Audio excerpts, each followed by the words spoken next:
I'll sing. Nobody wanted that. Hi, folks. My name is Anna Hoffman. I'm very excited to be with you all today. It's been a really exciting day for the team and SQL in general. And I'm excited that you all decided to stay this long in the day. I know these conferences are exhausting and we're late in the first day. So thank you for spending your 4 o'clock with us. We have a star-studded lineup today. I'm really excited to be joined by the Vice President of all of SQL at Microsoft, Asad Khan, as well as the lead architect for SQL database in Fabric, Panagiotis Antonopoulos, as well as Aaron Stellato, a principal PM on the SQL Tools team, and 𝗦𝗲𝗀𝗀𝗍𝗲𝗍, who leads the Azure SQL Database developer and AI team. So you have some great people here. A couple logistics before we get started is that we will not have time for questions most likely throughout. We might have time at the end, but I will promise you that I will stand outside and take any question you have. And if you happen to like Data Exposed, I will have t-shirts. So please keep your questions, keep your feedback, and come find me after this. So yeah, let's get right into this. So we're going to talk to you about SQL Database and Fabric. Hopefully at this part of the day, and the fact that you're here means you've heard about it. But we went public preview today, so we'll talk about it. We'll go through the pillars that we have. We'll show you a bunch of demos. We'll talk about the roadmap and how you can get started and learn more. And so to kick us off, I thought what better way than to bring on our Vice President of SQL, Asad Khan, to talk to you a little bit about why we did this and what we think it's going to help you do. Thank you, Anna. Hey, everyone. As Anna mentioned, we are super excited to bring SQL as part of the Fabric family.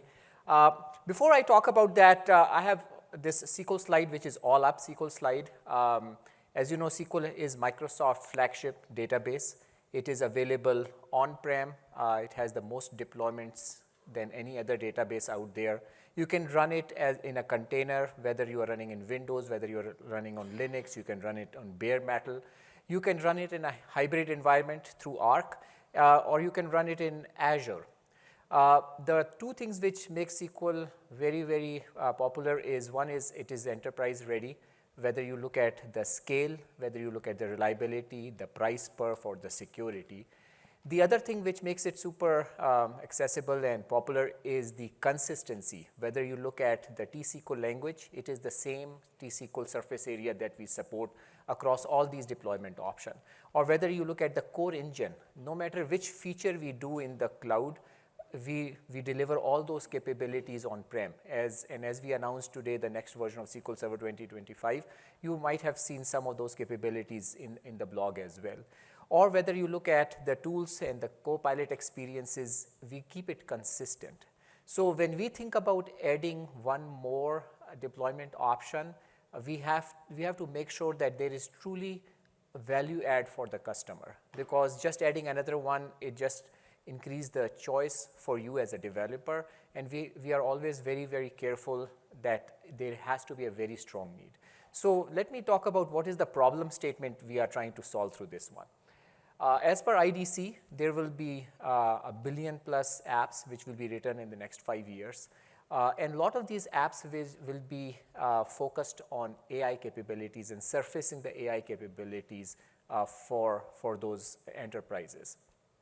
Now, if you think about it, these are a lot of apps that needs to be written. And one thing which we wanted to make sure is that how can we give improve the time to market, improve the ROI, and make it super, super easy for the developers to come and write these applications on SQL. So when it comes to writing the applications, and especially the AI application, the investment has to happen in two areas. One is the core engine, and you might have seen all the work that we are doing on the native vector support or on indexing, ability to build the RAG pattern. And the second is the platform, because like AI application is about writing an application which goes across the stack from the app layer down to the database layer. And that is where the Fabric really shines. If you look at the Fabric, it is like a SaaS-like platform. It brings in the Copilot, it brings in the OneLake, it brings in all the security capabilities, and it is really, really easy. And And when a developer comes in and build an app, they want to make sure that all those capabilities are there in a single platform, in a single set of tools. And that was the reason we thought about, like, if you look at the SQL, its enterprise capabilities, married with the Fabric capabilities, gives you the perfect platform for building your AI application. So when we did that, we had a lot of research done around it. And one of the research is that we actually give the initial bits to a lot of developers, and over 200 case studies were done. And if you look at it, the data proved for itself that in terms of the task completion, 71% increase. If you look at the confidence for those developers to build these AI applications, it was 83% more. And this was a comparison between using the SQL in Fabric versus a PaaS platform.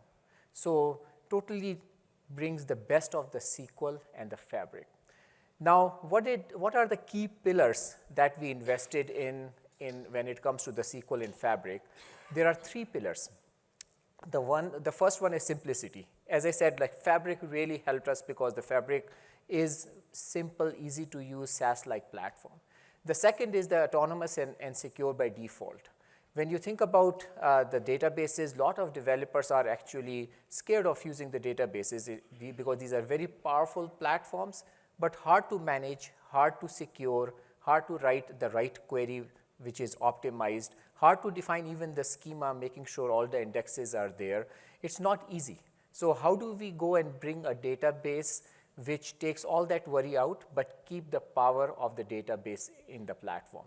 The third one was optimized for AI. As I said, our goal was, if you are a developer, if you are building an AI application, how can you deliver that with success and fast time to market in terms of bringing the ROI for your company or for your customers? So those were the 3 pillars that we invested a lot.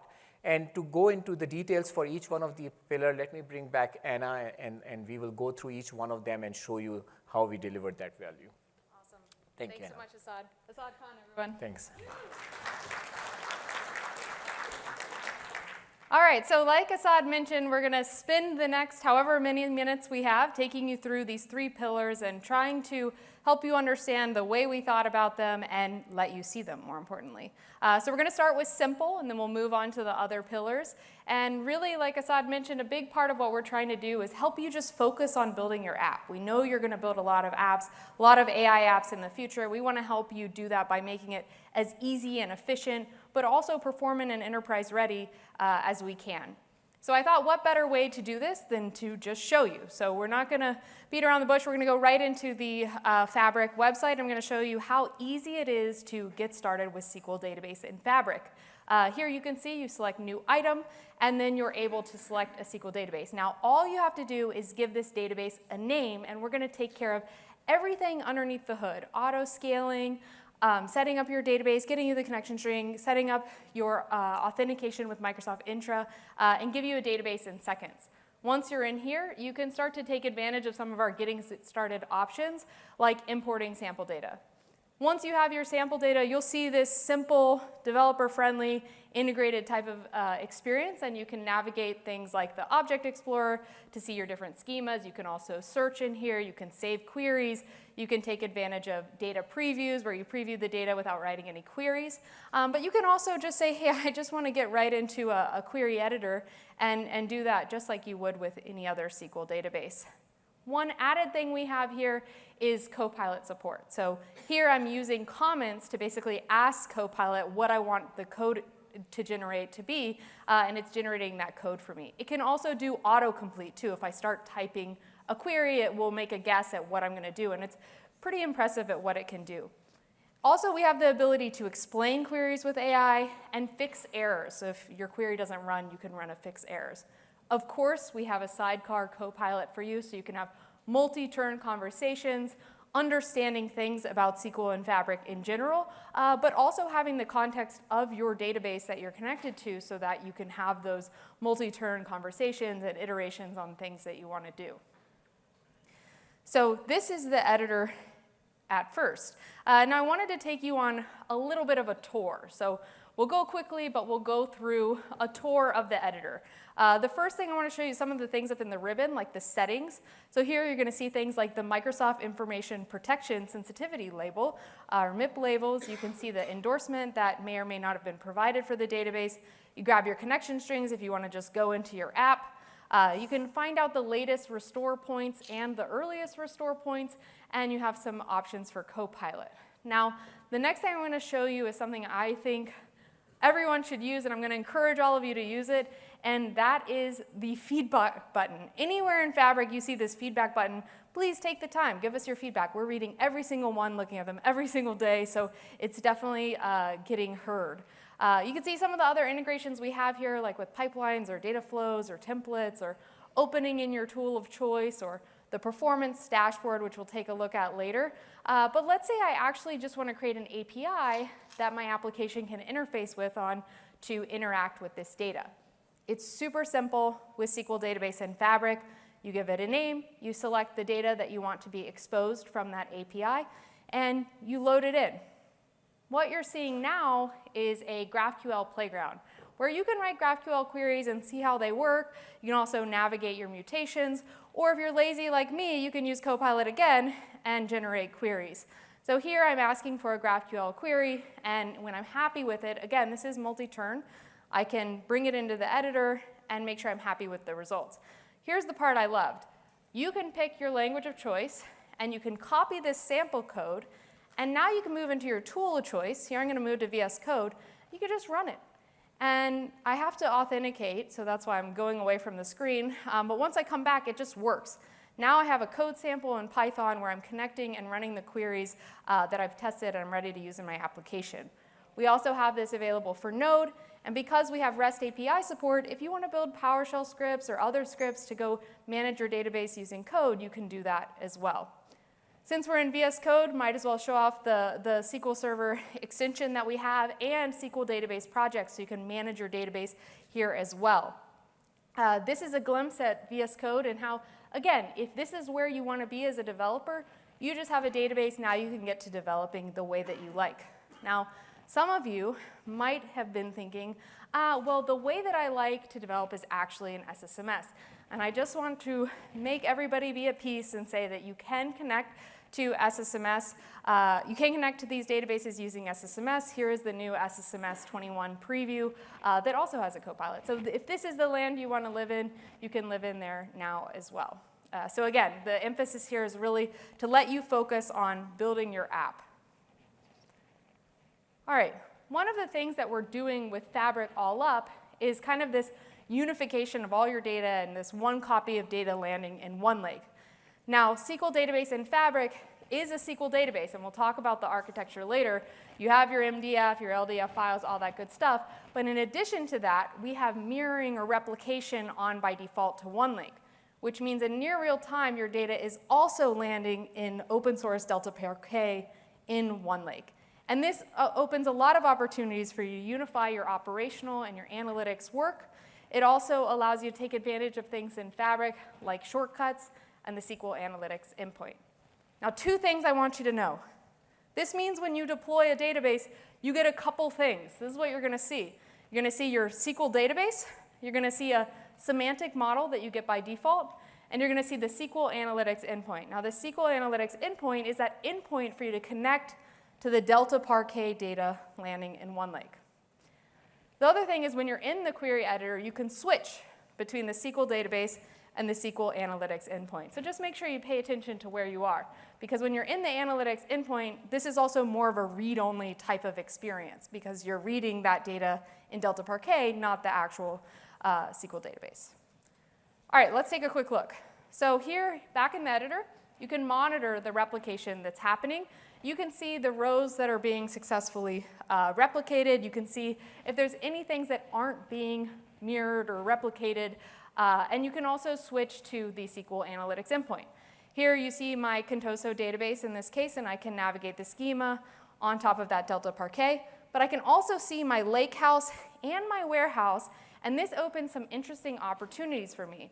I can write a T-SQL query to join across my database, my warehouse, and my lakehouse. And I didn't have to move any data or do any ETL to do this. It just works. Finally, I can create a new Power BI report from this existing data set. It'll create that for me. Or I can manage the default semantic model or create a new semantic model. So again, this is just an overview of some of the things, and hopefully your gears are starting to turn. We'll talk a little bit more later about what opportunities you can do now that you're in Fabric. All right, we have this goal internally, and I think it's a great goal for all of us to aspire to, and that's that every database is under source control. Anyone using source control for their databases today? All right, so we have some work to do, but we're going to get there. And we're making it easier with SQL Database and Fabric. We integrate natively with Fabric's source control system, but also we integrate, and it just works with GitHub and Azure DevOps. So what does this mean? On the right-hand side, you can see in the Fabric site, you're able to see the changes hitting source control, and you can actually see if you want to commit those changes to your source code repository, or you can update your database from a source code repository. And you'll notice here that it's not just the database, it's all the things in Fabric that support source control. So here I have a GraphQL API, I have a notebook, and I have several databases, and I'm able to manage that source control. Now, of course, since it is just SQL, you get some benefits as well. Earlier, you saw the SQL database projects in VS Code. We have that there. We also have it in Visual Studio. So again, you can develop your database where you want. We also have SQL package support, which allows you to do more command line operations, as well as importing and exporting. Finally, the last thing I'll touch on is Fabric has this thing called deployment pipelines, and we play well into that. So if you want to have a dev, test, prod type of environment set of workspaces, you can manage those in SQL Database. It just works. All right, so the next thing you're probably wondering, or maybe at some point you were wondering, how am I going to pay for this? What's going to be the currency for SQL Database in Fabric? Well, the good news is that SQL Database in Fabric falls into the all-up Fabric capacity model. So when you think about paying or consuming database resources, there's really two sides. There's the compute and there's the storage. When we think about the compute, Fabric has this idea of a capacity, and probably some of you are familiar with it. But essentially, think of it like a shared pool of resources which you can use across your databases, across your data warehouse, across your Power BI reports, across your data pipelines, and anything in Fabric, right? You can consume these capacity units. So it's a very fungible type of model. And this is how SQL Database in Fabric is consuming capacity as well. In addition to that, you have storage, so storage for your database as well as database backups. So far, we've seen a couple ways that this is simple, and hopefully you're starting to believe us as well. But I wanted to mention two customers. We're actually hearing this from quite a few customers who say that SQL Database in Fabric is a game changer. All right, now a couple things I want to call out here. I know there's a lot of text, but Hitachi said they like the simple and intuitive management experience.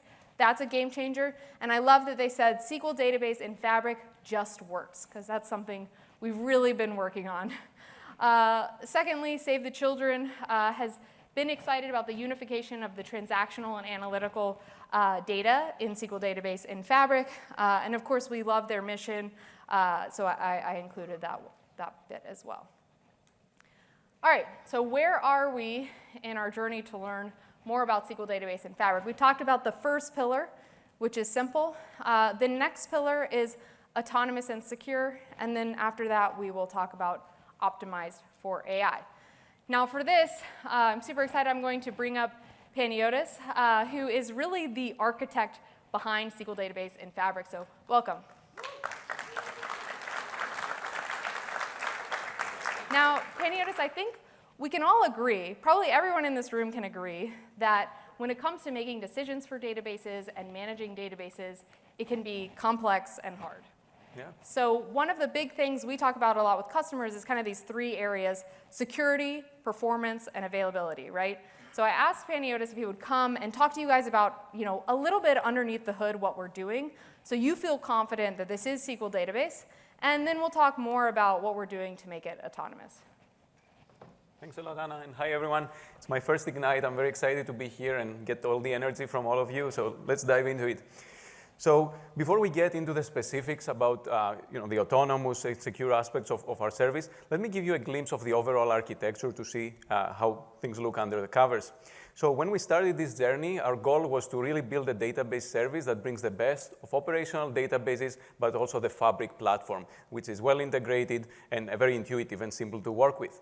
So from the Azure side, we started with Azure SQL Database, which is our flagship database service in the Azure ecosystem. We've invested heavily on that over probably 10 years by now, and it's already hosting millions of mission-critical databases across the world. So we wanted customers to really enjoy the same reliability, performance, and security that we have in Azure SQL Database, but get all of that through the Fabric experience.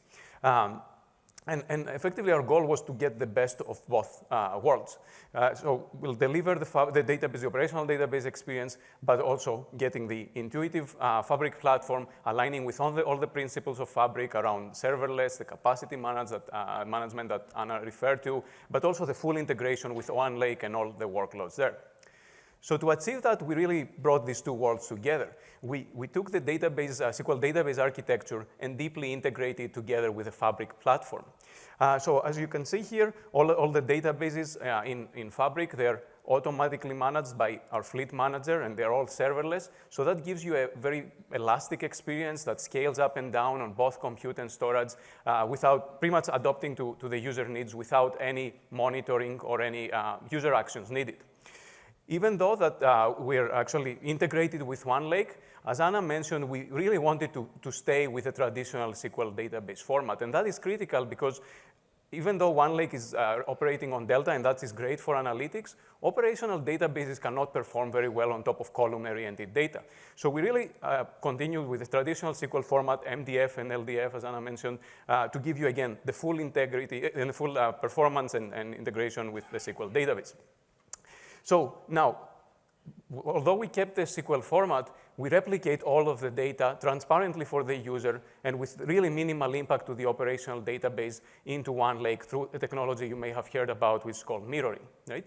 So this, in near real time, replicates all data into OneLake, and that's really what gives you, I would say, big part of the integration with Fabric. You can natively use it with any other analytical workloads in Fabric without any impact, no ETL needed, and any impact on your operational database. In fact, as Anna was saying, we also provision a SQL Analytics endpoint so that we made it extremely easy for you and your applications to just run analytical queries on your OneLake replica without any impact to the operational database, which is frequently a common concern for users that try to combine operational and analytical workloads. But the integration with OneLake is bidirectional.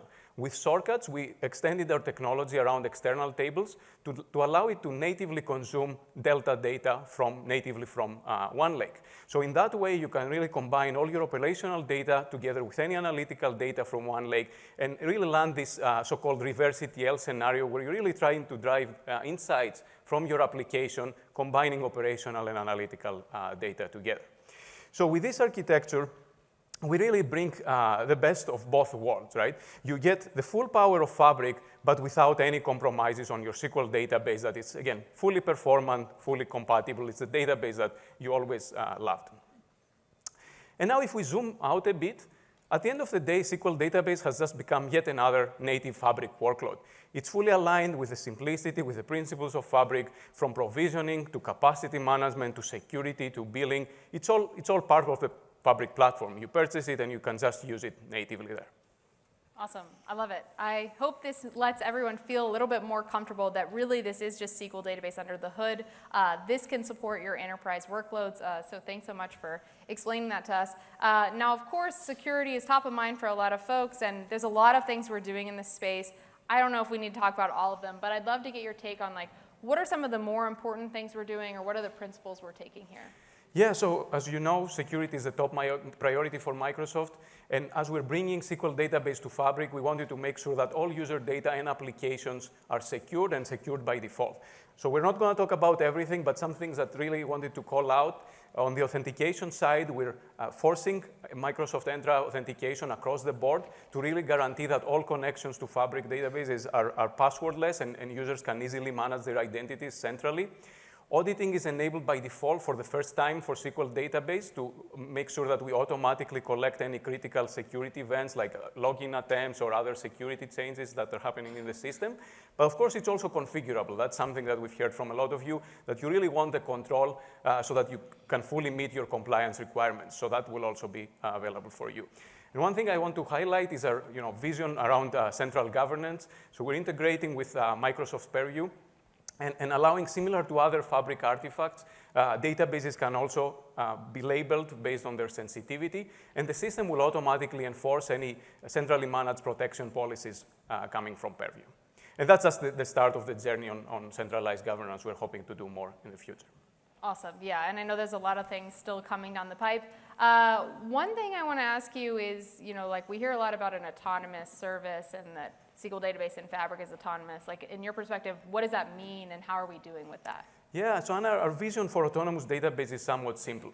Like we really want to automate every aspect of database provisioning and management. We want to take care, to make sure the system takes care of all these data complex, as you called out earlier, database management needs, and allow users to focus on their business and their applications without having to take that burden. So all databases in Fabric are automatically configured for high availability and zone redundancy. So the system will automatically detect any hardware and software failures and automatically, again, self-heal within a few seconds. Also, as we discussed, the databases are fully auto-scaling across both compute and storage without any action needed from your side, any monitoring. We scale up and down to fit your needs. Data is replicated to one lake, again, without any need and the system, any action, and the system automatically monitors everything and takes care of things. Similarly, coming a bit more to the database specifics, we're leveraging the latest intelligent query processing enhancements to make sure that, again, we auto-optimize the database and all aspects of it. For example, you may have heard of automatic plan correction, which is a great feature. It will immediately detect any query plan regressions and enforce the earlier query plan that was more performant to mitigate such situations. Similarly, any missing indexes are immediately detected and created in your database within a few minutes to, again, improve your workload and optimize it. Backups are, again, automatically taken care by the system. I'll keep saying automatically. Please bear with me. And users can just, with a click of a button, restore the database at any point in time they need to recover from any system or user errors. And last but not least, you can rest assured that all your databases are always up to date with the latest patches to make sure that you're always secured and compliant. But all of that happens under the covers without you even realizing. Like, we're guaranteeing full compatibility across these upgrades and patching, and your database just runs smoothly. Awesome. This is great. I feel like we've learned a lot about security, performance, availability. I also got a look, and everyone got a look at the architecture underneath the hood, that it's SQL database with no compromises. I think the next thing we should do is try to take a look at how it's autonomous, and also in the times that it's not, what are we doing from a Fabric perspective to help you go from problem to solution faster. So for that, I'm going to bring up Aaron Stellato. Thank you. Hi, friends. I want to talk about the performance dashboard that we have available here within Fabric. And we're starting within the query editor right here. And while everything is, a lot of this is being handled for you, I know that those of you who've worked with SQL for a while, you still want to be able to peek in here and see what's going on. So the dashboard is high-level basics of what's going on within your system. So within the editor, what we're going to go ahead and do is, we'll notice that we have an alert here that's telling us we've got a problem. And this appears with the bar across the top, and we've also got a little icon. And if we select the performance summary button here, that's going to, or the show details, that's going to open the performance summary here for us on the right side. You can see we've got some issues going on with blocking right here, very high at this moment. And then underneath that, we've got some additional metrics that are definitely of interest to take a look at. But we're going to hop in and see what's going on right now. And by default, we're looking at the last 24 hours. And I really want to dig into the last hour here. And blocking is a problem. I definitely need to do something to address that. But we can see that I've got currently session 64 is blocked by session ID 67. And I've got this blocking chain here shown within this blocked queries list. And if I zoom in, I can see, OK, looks like two people are running an update at the same time against this table. So we'll go ahead, in another screen, we'll go ahead and kill that. We'll come back, and we'll refresh this view, and you can see that blocking is gone. So the metrics that are of interest when you're looking at performance, besides blocking, we tend to look at user connections, right? Has that changed dramatically over time? We also can come in and look at requests per second. Has that changed over time? And in the bottom half of this screen, we're showing what queries have been executing based upon execution count descending. And then we also have database size. Sometimes somebody makes a code change, all of a sudden we're pushing a ton of data into the database. So if I look at the last 24 hours, you can see that I actually did a big load into this database.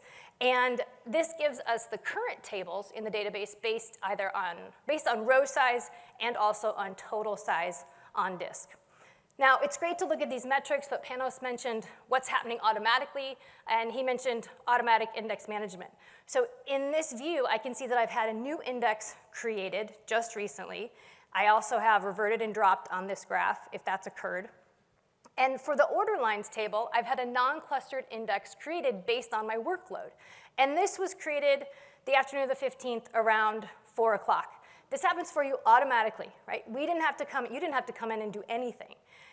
If I come and look at queries, and in this view, I'm going to switch this to look at the last hour of data, and I'm going to take a look at more queries than are in this list, because really I want to see what's been executing most recently. And we'll flip this to look at average duration, and there's a query here of interest against order lines that I want to dive into in more detail. It's query ID 174. Now I come into the details pane, and in this graph here in the top, I've got execution history, meaning how frequently has that query been executing. So I can see that we had a big spike, and then it kind of leveled off over time. But what's really interesting is this bottom half, where I'm looking at average duration. And the duration between 3 and 4 was at 15 seconds, and somewhere after 4 o'clock dropped dramatically because that index was created on the order lines table. Again, I didn't have to do anything. Now, another example of us helping you with your performance without you having to do a thing, we can see if I switch this view to take a look at total CPU, and I've got a query that's really of interest here, which is 204. This is a query against a different table. This is not order lines, which we just looked at. It's something else. And if we look at our average CPU over time, you can see that we had a little bit of a drop here. We were at about 2-something milliseconds. We dropped to about 1 point something. Percentage-wise, I don't know what that is, but it's pretty interesting, right? And if we look at this query in a little bit more detail, right, this goes against the customer transactions table. What I have here is, I'm trying to note right here, the very end of the actual query is after customer ID. But you'll notice to the right of that, there's been an option added. Now, I didn't go in and do this. This happened for me automatically. This is parameter sensitive plant optimization, PSPO, in effect. So Panos had mentioned IQP, right? This autonomous management that we're doing to help query performance so that you don't have to get involved.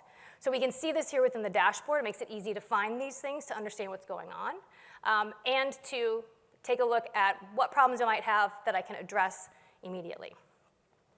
So I'll bring Anna back up here. What do you think? Sorry, I should have given you a little bit more warning here that I was. I think it's awesome. What do you think?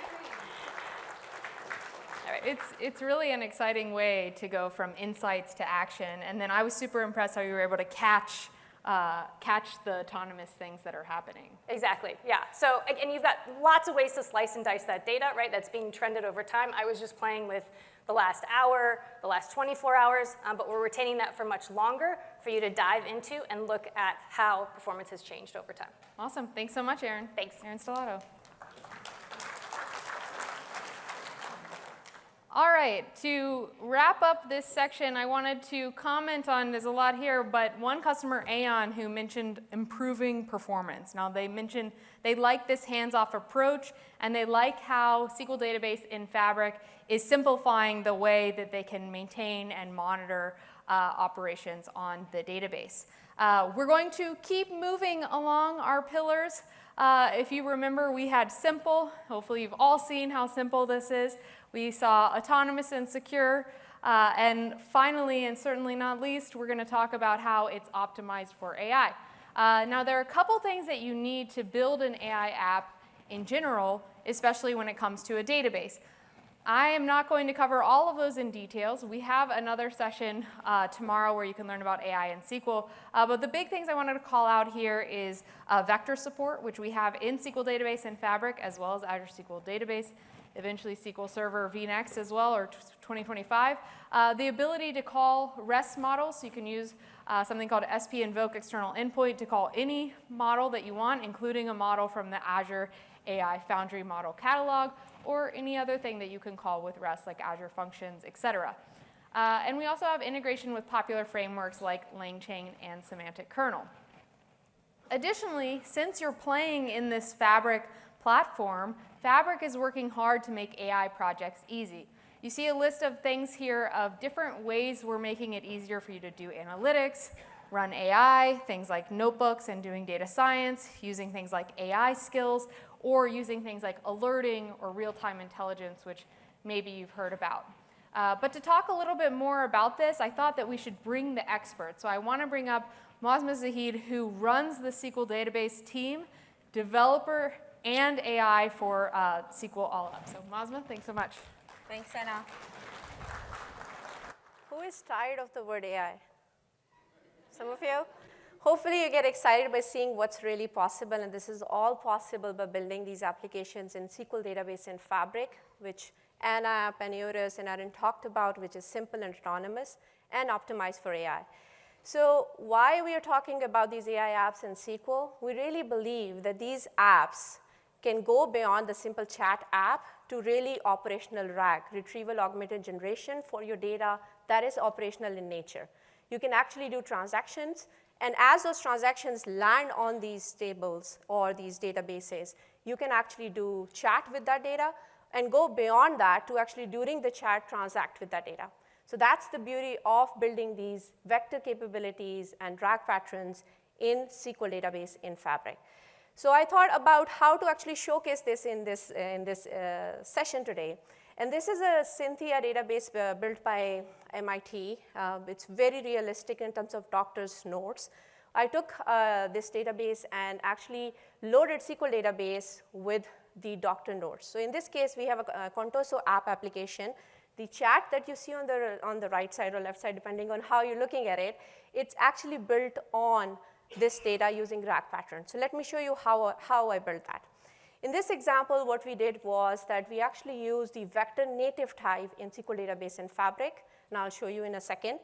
What we are doing here is as soon as the data lands, we are using the get embedding function and actually calling an OpenAI endpoint and converting those texts into embeddings. That's what these models understand. Once you have these embeddings stored in the data, then you actually do a RAG pattern on top of that to search for similar things. So what we are looking for here is similar patients, some kind of similar diagnosis, or even for a particular patient, I want to go back in history and find out my previous notes if I'm the primary physician or the doctor for that. And then in the front end, I have a Chainlit and LangChain-based application. As Anna talked about integrations, we have built these integrations natively in all our SQL flavors, especially in SQL Database and Fabric, works natively with LangChain, Semantic Kernel. So if you're using Python, C#, any of your favorite language, this would work. You can deploy it on your client apps, you can deploy it on your systems, and then go from there. So now let's see this in action. So in this case, I'm going to start showing you, this is the Contoso Health database. It has the patients. I'm looking for this particular customer, which is the patient ID 201𝗬𝗀𝗃𝗀𝗃 𝗀, which if you remember from the previous screenshot, that was the patient. And this is the particular patient record. Now, in the notes patient visits one, I have all the notes that this customer has actually, this particular patient has actually talked to with the doctor. Now, by storing this data in SQL database, now with this text, now you can imagine these notes are pretty complex. And for a doctor to effectively take an action on these notes, they have to find similar patterns in the previous interactions with these patients. And sometimes even look for similar patients who have had similar symptoms. And this is a real scenario, and we have actual customers who have talked about this scenario to us in multiple forums. So what it looks like, this is what the data looks like. A lot of routine checkups. And this is particularly I'm looking for as a doctor when they have actually used ibuprofen, a medication, where I can know if they were prescribed for that and I can take an action accordingly. Now going into how do you build this in SQL database, right? So I have here the stored procedure called get embedding. This is actually using the SP invoke REST endpoint. This is a functionality that's available in all our SQL flavors as well that can you can call any REST endpoint that you have access to. In this case, we're calling OpenAI endpoint, and then basically taking the result back, and then I'm using the new JSON type here, which is the latest and greatest, to actually parse the response from that and then really get to the results that I'm looking for. So this is the newest capability that we have there. Now, after I do this get embedding, I have two types of stored procedures. I'm going to just show you one here for a particular patient. So this stored procedure takes the patient ID. In this case, we'll be passing 201, and then the text, and then finding the top or the most similar patient symptoms or whatever I'm looking for. And here I'm using the latest vector distance function using cosine similarity, which finds the distance between two vectors and then finds similar text between them. Then you just do the typical T-SQL, find the top relevant one, and then you get the answer back. Now this is the simple exec I will call for that patient ID 201 for the text ibuprofen, and there you have it. This is exactly the node which had the data that I was looking for. Now this is a very, very particular scenario looking for a particular text. Now you can imagine millions of records, previous hundreds of thousands of visits, and we can go beyond that. But the beauty of SQL database in Fabric is this is well integrated into the Fabric platform. So now that you have this, you can build these task flows in Fabric where you can actually take more analytical actions on this data. So I built a very simple one here. I have 3 steps: store data in SQL database in Fabric, which we already did, and we built the chat application on that. Once the data is stored on that, I can actually do analytics, in this case, create visualizations, and then use dashboards. With a click of a few buttons, I am no Power BI experts. I actually use Copilot for this to build the create visualization. And in this case, I was able to see for a hospital like Ontoso Health, to see my recovery rate over time, to see particular trends. Here in Insights, I found an interesting thing that looks like an anomaly in the data. Even going beyond that to find if there was a recovery rate for asthma patient that dropped during a time period. So this is a real use case where I can take actions. Now that I know that this is something that you can go beyond that, I can see admission trends, I can see treatment effectiveness, age and gender distribution, a particular thing that might be happening when, well, all of you remember when COVID-19 happened. So things like that you can actually start taking action on your data, which is AI-powered and AI-driven. Last but not least, I can build the last task flow where we can use the activator, which is the real-time intelligence part of Fabric. And here I have a simple one looking at these anomalies and sending an alert back to the hospital administration to tell me what actions I should take on. So with that, there you have it, an end-to-end AI application built on SQL database and Fabric using the latest and greatest vector capabilities, RAG pattern, and some great stuff. What do you think, Anna? Awesome. I think it's amazing. What do you guys think? Hopefully the wheels are turning and you're thinking about your organization and thinking about scenarios where SQL database and Fabric all up can help you be more successful. As we wrap up, I didn't want to leave you without sharing a couple things about our customers and more importantly, well, not more importantly, but also our roadmap. We had a lot of customers try this in our private preview, over 300 customers, over 1,000 users. We've gotten a lot of positive feedback. This is just a couple of those highlighted customer stories that we have. I want to talk to you a little bit before we close about what's next. Of course, we started public preview today, so of course my big call to action for you is to log into the Fabric website today and go try this out. Go deploy a database, tell us what you think, use the feedback button, find me on social media or in the booth or after this session and let us know what you think. And let us know what else you want to see on our roadmap. Now, if you're in Azure SQL Database or Managed Instance or SQL Server today, don't worry, because we have mirroring. Mirroring can help you get that near real-time replication to land your data into Delta Parquet if you're not quite ready or you don't want to obviously move a bunch of data like that. When it comes to resources, this bottom right QR code is going to get you a 60-day free trial for Fabric if you don't already have one today. Our docs, our Learn modules, new series on data exposed, Basically, since I host Data Expos, we're taking over starting on Thursday. We're going to run a bunch of SQL Database and Fabric episodes every week. We're running a live learning series the first 2 weeks of December. That's that second to the last link. So this is going to be live stream, 6 or 8 hours of content talking about SQL Database and Fabric and what you can do with it. But that's not all for us here at Ignite. We have a booth called the Fabric Databases booth right next to the Azure SQL Server booth. Come talk to either of us. Don't miss the rest of our team here at Ignite. We're going to be doing a theater session tomorrow in the hub in Theater C. And we have, like I mentioned, some sessions on SQL Server 2025, AI and SQL, and some labs run by Mosma's team on building AI apps. So with that, I'll close on this slide. I just want to thank you all so much for coming, spending time with us, and we're so excited for you to try this out. Thank you.